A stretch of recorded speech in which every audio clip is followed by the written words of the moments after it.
cuando ustedes se intervenían, ¿no? En la brecha, con bonos, pero un mecanismo de intervención similar acá, al final del día son dólares que pone el Banco Central para sostener los bonos en dólares, ¿no? Eh, ¿Lo hacían con qué dólares? Porque tenían reservas netas negativas, igual que ahora. Bueno, vos comprabas y digamos, las reservas negativas, justamente, ahora también se pueden vender, porque vos, ¿qué quiere decir que hay reservas negativas? Que de un Y lado que las tiene sacás. más deudas que activos el Banco Bueno, Central. pero vos lo sacaste como un vale de caja, vos sacaste los dólares. Al Sí. final haces la cuenta y siempre van a ser dólares que tienen los depositantes u otros. Como O los sea otros que que se van a usa la seguir. liquidez de los encajes Sí, es bancarios, como si digamos, fuera, en es dólares. como que implícitamente es como si los depositantes del sistema argentino hubieran dicho, está bien, yo deposito mis $100 y el banco los presta a los exportadores, pero una parte se lo presta al gobierno, se lo presta Sí. al Banco Central. Lo acepto.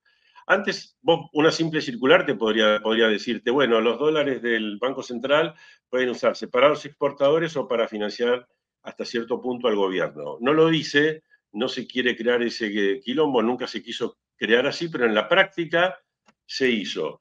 Con el tiempo también se vio que no es un tema tan grave en el sentido para los depositantes, porque lo aceptan. De hecho, hoy lo aceptan y no solo que los depósitos no bajaron, sino que subieron. Ahora bajan Bueno, en el margen. Pero quiero decir, eso. es un uso para mí no legítimo, pero legal. Siempre es Vos una sabés que acá, discusión. acá pone uno, manoteaste los encajes fracasados, manoteaste los ahorros de la gente. Bueno, yo le hice esa pregunta a Rubinstein, que reconoce que es el mecanismo, pero es el mismo que se está haciendo ahora. Se hizo ahora, se hizo antes. Nosotros cuando Porque llegamos también Nacional había tiene reserva reservas negativa. negativas por, no sé, 6.000 millones de dólares, según el cálculo que hagas, entre 6.000 y 8.000 millones de dólares, eh, y interviene en el mercado cambiario también. Cuando Venden hay, el. cuando hay reservas negativas de cierta magnitud, siempre es porque usás encajes. Sí. El uso de encajes no está prohibido porque el dinero es fungible, pero en realidad no debería hacerse si no hubiera una norma que explícitamente lo permitiera. Pero la práctica, cuando nosotros llegamos también había encajes negativos, había reserva negativa. O sea que quiero decir que es una vieja práctica, para mí es una práctica que no debería existir o debería legalizarse. Y sí, bueno, mira, la verdad que sí, el sistema financiero en dólares le puede prestar al Tesoro bajo determinadas circunstancias o le puede prestar al Banco Central bajo determinadas circunstancias, qué sé yo, o bajo determinados mecanismos. Bueno, no existe esa norma, pero sí existe el uso de encaja. Hasta donde yo sé, es legal, porque cuando yo le pregunté, me dijeron, sí, el directorio lo tiene que aprobar del Banco Central y es legal el uso. Yo creo que no es legítimo, pero es legal. Sería Está bien. legal. Está bien. A ver, la otra cosa que te quería, ahí uno plantea, bueno, pero Milei se encontró. Son decisiones de política económica. El gobierno está, por un lado, vuelca el 20% de las exportaciones al mercado financiero, son 1.100, 1.200 millones de dólares, y por otro lado, usa parte de los encajes para intervenir en la brecha cuando se le dispara mucho. Entonces, simplemente digamos, podría usar parte de las exportaciones que vayan al Banco Central y acumulen reservas. Son decisiones de política económica, ¿no? Porque alguno me decía, bueno, porque la herencia y lo que recibió el gobierno, es cierto que el gobierno recibió menos 11.000 o menos 10.000 millones de dólares negativas de reservas, pero en algún momento estuvo prácticamente en cero porque acumuló fuertemente reservas hasta mayo del año pasado, compró 17.000 millones de dólares y acumuló pese a los pagos de los bonares y globales. En enero, ¿no? Después en julio pagó, empezaron a bajar la reserva y después el gobierno no tuvo más, digamos, el objetivo de acumular reservas, ¿no? Tuvo como objetivo la desinflación, básicamente, Sí, no el claro. objetivo de acumular reservas. Yo creo que ese es el gran objetivo del gobierno, el gran activo que el gobierno siente que tiene, que es bajar la inflación, para lo cual tiene que tener contenida la brecha, con lo cual el objetivo se privilegia a eso, se le da prioridad a eso. Si no hubiera elecciones, yo creo que ese objetivo cambiaría, pero al haber elecciones, el objetivo es ese. Entonces se postergan la solución del tema cambiario hasta después de las elecciones, en principio, y hay que ver qué hacen después de las elecciones, pero lo podemos entender porque siempre la política funciona así, esta vez también funciona así.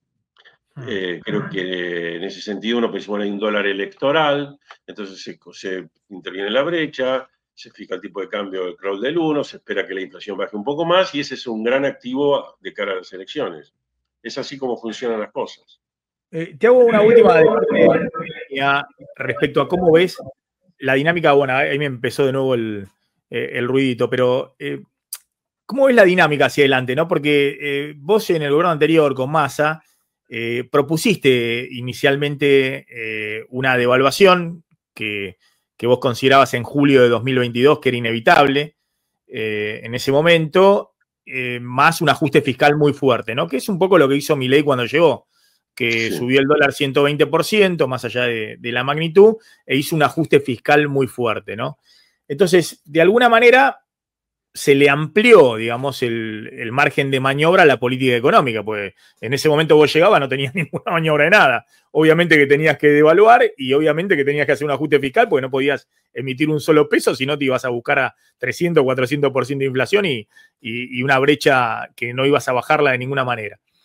¿Qué crees que tendría que hacer en este momento el gobierno? Porque el gobierno, en su afán por pisar el acelerador en la baja de la inflación, dice, bueno, me quedaron los precios caros en dólares, pero esto no se soluciona tocando el régimen cambiario, sino abriendo fuertemente la economía y tratando de presionar a que bajen los precios en dólar, que haya una deflación en dólar, sobre todo en sectores que compiten con el exterior, ¿no?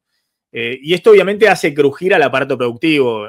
Claudio hablaba temprano con, no sé, con una empresa que fabrica grifería para la construcción, para los edificios nuevos o las casas, pero hablas con los textiles y pasa lo mismo, hablas, qué sé yo, con la metalmecánica, con sectores, todos los que compiten con el exterior se están agarrando de la mano y dicen, che, pero mirá, ahora sí están entrando los chinos en nuestro sector y es impresionante porque vos hablás con empresarios pyme y deben ser los que más millaje tienen a China en los últimos 2 años, ¿no? Que hace rato los empresarios pyme argentinos, ni qué decir las grandes, viajan a China. Yo creo que esto pasa en todo el mundo y empiezan a ver qué posibilidades tienen de importación, ¿no? Los propios fabricantes argentinos. Entonces, ¿cómo crees que debiera maniobrar de ahora en adelante el gobierno, ¿no? Ante los dilemas que se le presentan. Mira, yo creo que es una cuestión de grado. Milei mismo dijo en algún momento que si no intervenían, para lo contrario, para vender dólares, digamos, si no compraban dólares, el dólar bajaba más y entonces destruía la industria. Quiere decir que Milei en algún lugar dice, o en algún punto dice, che, no se puede destruir a la industria. Después en la práctica él cree que el dólar actual es bueno y que no destruye a la industria, pero eso se ve empíricamente si funciona o no funciona. Ahora, Argentina demostró en los 2000 que también puede tener una economía funcionando en forma muy bien con un dólar mucho más alto. Entonces yo lo que creo es que esa discusión, si el dólar está bien o tendría que ser, yo creo que realistamente puede llegar a ser 30% más alto y funcionar mejor, pero podemos decir que es una discusión abierta. Pero es abierta en ese concepto, pero no tenemos un sistema cambiario que permita las dos cosas, que permita, si las cosas van bien, que siga el dólar barato actual, o incluso un poquito más barato, y si las cosas no van tan bien o necesitan más tiempo, que haya un dólar real más alto. De hecho, Schwarzenegger, por ejemplo, en su libro No me quiero ir, habló que la bondad que fue finalmente, a pesar de todo lo traumático que fue la devaluación del 2002, porque permitió un modelo de un dólar mucho más competitivo que era mucho más adecuado. Sí. Entonces, esa discusión no se va a cerrar, creo. Da la sensación de que el gobierno no tuvo más remedio ahora que encontrarse con este dólar más barato y ahora lo defiende a uñas y dientes, pero puede llegar a ser un problemón. Entonces, yo creo que lo que el gobierno debería hacer es contemplar la doble posibilidad, que sea el dólar barato como ahora o que sea un dólar un poco más caro, y tener un sistema cambiario que lo facilite. Y ahí es donde yo insisto en la idea que para que lo facilite y puedas devaluar, vos hablaste, bueno, como otros países que pueden flotar y devaluar, o Brasil devaluó el 20%, acá si tenés flotación, primero que prácticamente siempre va para el mismo lado, va para arriba, no va para arriba y para abajo. Y segundo, que es muy traumática para la experiencia argentina. Entonces, Yo no creo que se den las condiciones para una flotación al estilo de Brasil, que aparte flota con 300.000 millones de dólares en el Banco Central y cuando necesita vendió 20.000 millones de dólares en una semana. Entonces vos no tenés esa capacidad de reacción y vos tendrías que tener esa capacidad de reacción. ¿Qué significa en la práctica? Por ahí tener 30.000 millones de dólares en el Banco Central con capacidad de ser usados. Y si en este caso el único que te los puede dar es el fondo, que es la realidad, negociar con el fondo en qué condiciones te darían 30.000 millones de dólares que puedas usar en caso de que haya una corrida cambiaria. Y ahí es donde por ahí tenés que comerte el sapo de que a lo mejor tenés que intervenir en 1.700, 1.800 o 2.000, porque a 1.100 o 1.200, 1.300 el fondo no te lo va a dejar hacer. Pero otro valor, podrías tener una oferta prácticamente ilimitada de dólares que le pondrían fin al posible pánico de una flotación. Entonces yo creo que ese es lo que Argentina no quiere discutir hoy y el gobierno no quiere discutir hoy porque le estropea el estofado de los próximos meses. Pero después de las elecciones yo pienso que el problema va a volver a plantearse y tenemos que tener la madurez de buscar un sistema apropiado. Y si en algún momento hay que morfarse una devaluación y unos meses de más inflación, pero que no sea muy traumático porque lo puedas administrar, porque tenés muchos dólares para administrarlo, yo creo que hay que ir a ese lugar. Y si el tipo de cambio real tiene que ser 30% más alto que el actual, porque la economía no se amolda tan rápidamente a un dólar barato, tenelo y no hagas ninguna... No, eso no significa ni la casta, ni significa que los empresarios son todos una porquería, significa que es realismo puro de que la economía no puede ajustarse tan rápido y que necesita tiempo y que el gobierno tampoco puede bajar impuestos tan rápido porque la situación fiscal no es tan buena. Estás ahí en una situación fiscal que de hecho se va deteriorando. Entonces, vos no podés alegremente bajar impuestos. Y tenés que ser realista en ese punto. Yo creo que ahí ese juego se va a dar recién después de las elecciones probablemente. O sea que estaba viendo que el dólar, que usted los obligó, entre comillas, el FMI a subir, ¿no? A devaluar el tipo de cambio en ese momento, en julio de 2023 era, a valores de hoy, tipo de cambio real multilateral, 1.250, ¿no? Hoy estamos con el dólar oficial en 1.070, 1.080. Y el dólar de Kirchner inicial, me parece un dólar excesivamente elevado y totalmente innecesario en el contexto actual. Bueno, fue un dólar el de pico de crisis de junio de 2002, 2.600 pesos a valores de hoy. Y después el dólar Kirchner fue un dólar claro, del orden de los 2.000 pesos a valores de hoy, ¿no? Sí, pero no hace falta llegar a ese dólar. Parece un dólar muy exagerado, muy elevado, ¿no? No vas a llegar nunca a ese dólar tan alto, tampoco es necesario. Pero si a vos te dijeran, che, la economía argentina funcionaría mejor con un dólar 30% más caro en términos reales, y yo creo que vas a encontrar bastante consenso. Sí, la verdad que funcionaría mejor. Y no tendrías tantos riesgos a nivel de industria, de empleo, de desajustes económicos, y podrías hacer las cosas mejor. Entonces tenés que por lo menos habilitar esa posibilidad. Si vos la cerrás completamente, porque si no, el dólar está barato, barato, barato, barato, y bueno, por ahí te morfás una crisis mañana, dentro de unos meses, dentro de un año, dentro de 2 años. Entonces yo creo que la flexibilidad está en decir, para el gobierno sería, che, por ahí el dólar real debería estar un poco más alto, podría estar un poco más alto, no me tengo que aferrar a este dólar, y tengo que tener un sistema cambiario robusto, que obviamente para que sea robusto, tenés que tener muchos dólares en el Banco Central, si no, no es robusto. Si no, estás muy expuesto a las corridas, muy expuesto. Sabés que el gobierno usa un argumento que bien podría haber usado el kirchnerismo si tuvieran un poquito de sofisticación. Y el argumento que dice el gobierno es, bueno, los salarios todavía están bajos en dólares respecto a la época de Macri. Se recuperaron mucho, pero todavía están 25% abajo de 2017. O están, no sé, 30-35% abajo de la época de convertibilidad. Entonces dice el gobierno, ¿cuál es el corolario de eso? Y que todavía hay un colchón de rentabilidad en las empresas que tiene que seguir comprimiendo. Los empresarios que se la llevaron, ahí coincidimos, ¿no? Que 2021, 2022, 2023 se la llevaron los empresarios en container, digamos, con tasa de rentabilidad exorbitante. Lo de los sectores transables, los que accedían al dólar oficial y marcaban a cualquier precio, en eso coincidimos. Entonces el gobierno puso un argumento, hasta te diría morenista, diciendo compriman rentabilidad a las empresas y sigan mejorando los salarios reales y en dólares. Bueno, está bien, yo estoy de acuerdo que hay que bajar los márgenes, pero justamente los márgenes los podés bajar en serio y para siempre con un sistema cambiario más contundente, porque fíjate, muchas empresas a fines de cuando ganó Milei empezaron a fijar los precios como si el dólar se fuera a 1.500, 2.000, 2.500 o 3.000. Después, ¿cómo volvés de esa? Un poco bajás, pero no vas a 1.100, no bajás de 3.000 a 1.100. Entonces, te quedan márgenes altos, te quedan precios caros en dólares, y el argumento salarial es cierto, por eso diría que es discutible cuánto atraso cambiario tenés o cuánto lo podés sostener, pero también es cierto que durante 25 años la productividad del trabajo en Argentina respecto a otros países ha bajado.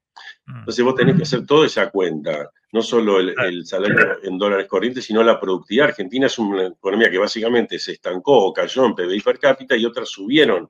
Entonces vos tenés un problema de productividad en Argentina. Está bien, tenés que ver caso por caso, sector por sector, en donde puedas hacer apertura económica, hacelo para generar más competencia, en donde puedas frenar oligopolios, hacelo, todas esas cosas están muy bien. Pero en general, cuando ves una pyme que no puede trabajar, y vos decís, no es un monopolio, y los tipos no pueden trabajar, y están por cerrar, y que yo decís, bueno, pará, acá date la oportunidad como gobierno de decir, por ahí se nos fue la mano, por las razones que fueran, porque metimos un discurso dolarizador que fue contraproducente, pasamos de ser antipeso a ser propeso, que el peso es una porquería, que el peso es una roca, bueno, todo eso tuvo su costo, bueno, no importa, es el pasado, ok, pero ahora ¿cómo lo remediás? Y bueno, tener un sistema cambiario robusto y que te sirva a prueba de balas. Y este cambiario este sistema que tenés acá actual no te sirve a prueba de balas, es frágil. Mientras funcione bien y no te garantiza tampoco la situación fiscal, es un flujo. Cuando tenés problemas de stock, que un mes tengas superávit o no te cambia, ¿viste? No, cuando tenés problemas de stock, estás un poco en el horno, no los podés solucionar con un flujo o con un ajuste fiscal mayor en ese momento. No nos enamoremos de esas cosas, porque... No, vos te referís a lo que dice Milei, que le dice, bueno, si hay un shock externo, como no puede amortiguar el tipo de cambio, va a haber más ajuste fiscal para no que haya va un eso. ajuste del sector público y no haya una recesión tan fuerte en el sector privado. Decir, en el tequila se había perdido superávit fiscal que llegó a casi 3% del PBI primario, pero estábamos en 0 o en +1. Había situación fiscal buena y teníamos reservas en el Banco Central. Caballo estaba en su apogeo, Menem estaba en su apogeo y tuvimos el tequila. Inexplicable, pues, ¿cómo? ¿Cómo se van a ir los 20% de los depósitos si tenés reservas en el Banco Central? Tenés superávit fiscal y tenés una corrida, ¿cómo puede ser? Y sí, puede ser. No es una garantía que no tengas corrida, porque aparte la gente sabe que el dólar está barato y si ve que la cosa viene mal por cualquier shock externo complicado, va a decir, compremos dólares, pero no vas a tardar ni un minuto en decidirlo. Entonces, no podés, ante esa circunstancia adversa que podría llegar a tener eventualmente, no puedes decir, no tengo ninguna solución, o mi solución es un discurso de que tenemos bien en la situación fiscal. No importa en ese momento.